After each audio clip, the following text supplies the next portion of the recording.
Donc je me présente, Jean-Luc. Je vais vous présenter un petit peu les ingrédients de la chose. Donc ça c'est un chalumeau, mais enfin on peut travailler aussi avec une lampe à souder. L'étain pour faire la soudure. Le décapant. Hein. La toile à émery. Et puis après, je vais vous faire voir comment on fait une soudure sur du cuivre. Donc avec différents raccords, T, coude, raccord laiton. Donc voilà donc pour la pratique de la soudure à l'étain. Donc on coupe un morceau de toile émery. Hein. Voilà. Ce qu'il faut absolument dans la soudure à l'étain, c'est bien nettoyer ces pièces. Hein. C'est le 100% de la soudure, hein, parce qu'au niveau technique, c'est pas très dur. Je pense que c'est à la portée de tout le monde. Donc il faut bien nettoyer la partie mâle du tube, donc la partie extérieure. Nettoyer la partie... Excusez-moi, je ne vous regarde pas, mais bon. Nettoyer la partie intérieure du raccord. En faisant comme ça. Là, c'est un peu gros. Voilà. Pendant qu'on y est, on va faire les trois. Ça, c'est très important. Hein. Le nettoyage, c'est on va dire 70% de la soudure. Hein. Donc à la suite de quoi, voilà, on va mettre un tube dans l'établi ou dans les colliers, suivant le support qu'on a en face de nous. On prépare pour l'instant.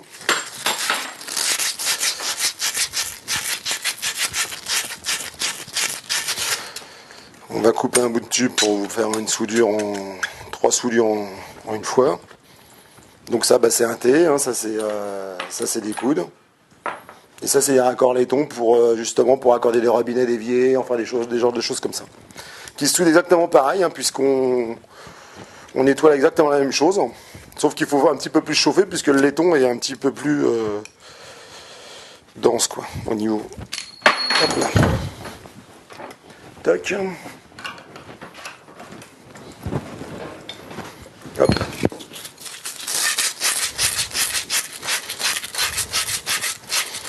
Alors toujours le nettoyage très important.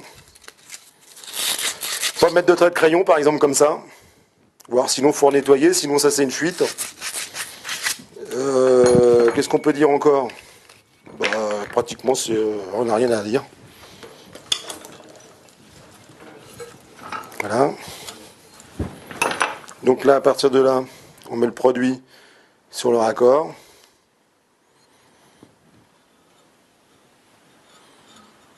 Tac.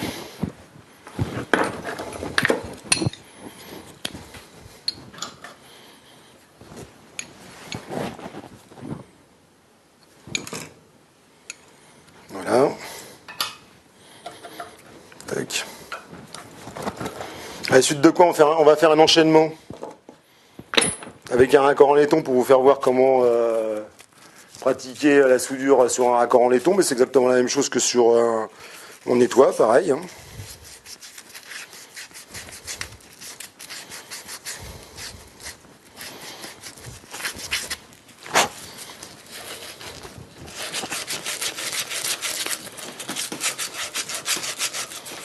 Donc là, faut pas hésiter à que ça soit bien blanc si vous voulez. Je sais pas si vous voyez la différence de couleur entre là et là. Peut-être que...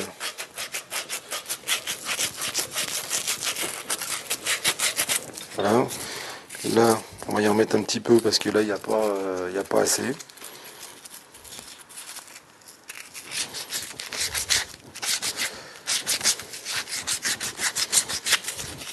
L'extérieur, c'est pas important. De toute façon, la soudure, elle est en contact avec la partie intérieure là et l'extérieur. Donc ici, ça sert à rien du tout pour la soudure à l'étain, du moins. Voilà. Donc là, j'ai pas mis le décapant.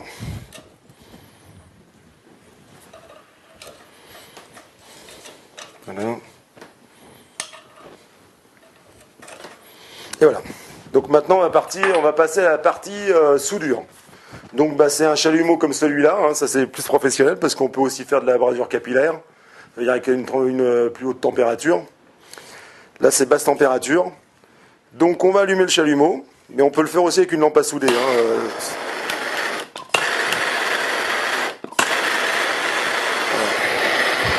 Donc on n'est pas obligé de faire, surtout sur les chalumeaux comme ça, puisqu'on peut braser avec, on n'est pas obligé de le mettre très fort comme ça. on peut le mettre très léger.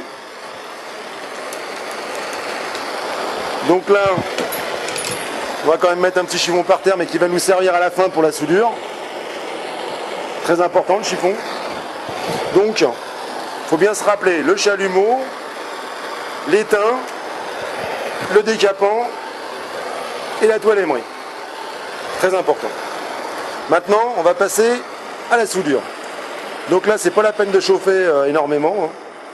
Donc on met son chalumeau de cette façon-là, ou sa lampe à souder, suivant ce qu'on a. Lampe à souder, ça marche très bien pour la soudure à l'étain. Et on chauffe. Voilà. Donc on met sa soudure, une fois que ça va être à température, on essaye une ou deux fois à mettre sa soudure. Vous voyez là comment que ça fait? On verra mieux quand je serai de l'autre côté. Donc on met sa soudure comme ça, et après ce qu'on fait, on chauffe. Par capillarité, la soudure à l'étain va aller dans le raccord. Donc on chauffe comme ça et légèrement comme ça. Bon, on va pas jusqu'au bout là-bas. Hein. On s'arrête là. Donc on fait comme ça. Et après vous mettez votre petite soudure à l'étain comme celle-là, comme ceci. Un petit coup par le dessous. Bon, en général il y a un mur là, donc c'est un petit peu plus compliqué. Là, on a la chance de ne pas avoir de mur. Donc c'est la chance qu'on a aujourd'hui. Normalement on ne devrait pas faire de fuite. Donc voilà, donc ce qu'il faut toujours voir, c'est pas trop chauffer parce qu'après on brûle la soudure et elle est moins bonne, quoi. Ah, elle affûra pas pour autant, mais c'est pas la peine de faire un truc comme ça, quoi. Faut se modérer tout doucement. Alors celle-là c'est la plus facile parce qu'elle est en position verticale et donc la soudure elle rentre beaucoup plus facilement. Hein. D'ailleurs elle tombe par terre. Voilà, donc on chauffe un petit peu, on réduit encore, on réduit la chauffe. Et voilà. Voilà, hop, un petit coup comme ça pour envoyer la soudure vers l'intérieur du tube. En règle générale, normalement on doit faire les deux, une et deux, et trois parce qu'après ça aspire la soudure et il faut aussi pas trop en mettre. Donc maintenant on va passer au raccord laiton, hein, qui soude de la même façon, sauf que lui, comme il est plus important en masse, donc il faut chauffer déjà au départ ici pour avoir la bonne température. Hein. Voilà, donc on met, là on voit que là on est en température, on n'est même pas obligé de laisser le chalumeau. Hein. Donc on met la soudure comme ça, et à la limite, bon, quand on peut, là c'est assez formidable, on fait comme ça, donc là on est sûr que la soudure va être aspirée, mais sinon, la deuxième solution, quand on ne peut pas, on chauffe comme ça, il faut bien chauffer le raccord, parce qu'ici c'est énorme la chauffe qu'il faut y mettre, pour que la soudure rentre bien à l'intérieur du raccord, et puis bon, bah, un petit coup comme ça. Alors c'est là que le chiffon va rentrer en vigueur. On va pas le faire sur ce raccord là parce que sinon il va sortir avec la chaleur. On va le faire sur cela. Ça c'est pour la finition de la soudure, mais à la limite on n'est pas obligé de le faire. Hein. Ça c'est pas une obligation. Hein. C'est pour juste l'esthétique et puis bon, voilà. Donc là on passe un petit coup de chiffon comme ça. Bon, c'est tombé un peu par terre, excusez-moi. Voilà. Hop. Voilà. Tac. C'est la finition de la soudure, hein, ça en réalité ça sert pas à grand chose, c'est juste pour l'aspect, que ça fasse joli quoi. Voilà.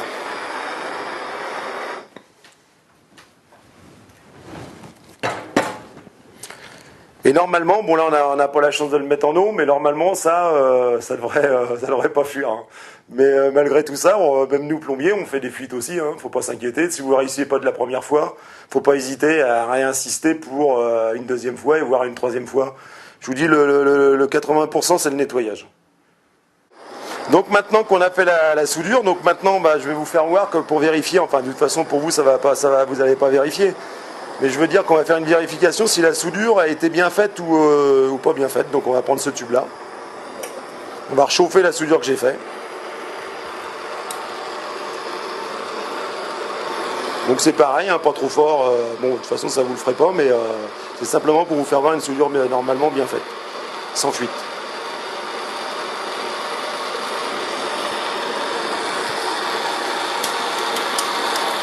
Ou si vous faites une erreur, bah, ça peut aussi vous amener à...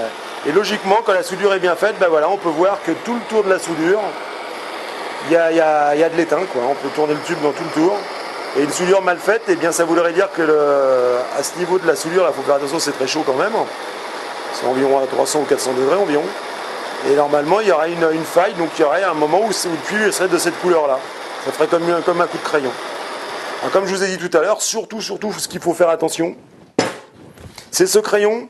Il est très bien pour marquer, pour faire des repères, mais si vous faites par exemple un coup de crayon sur le tube comme ça, c'est du carbone.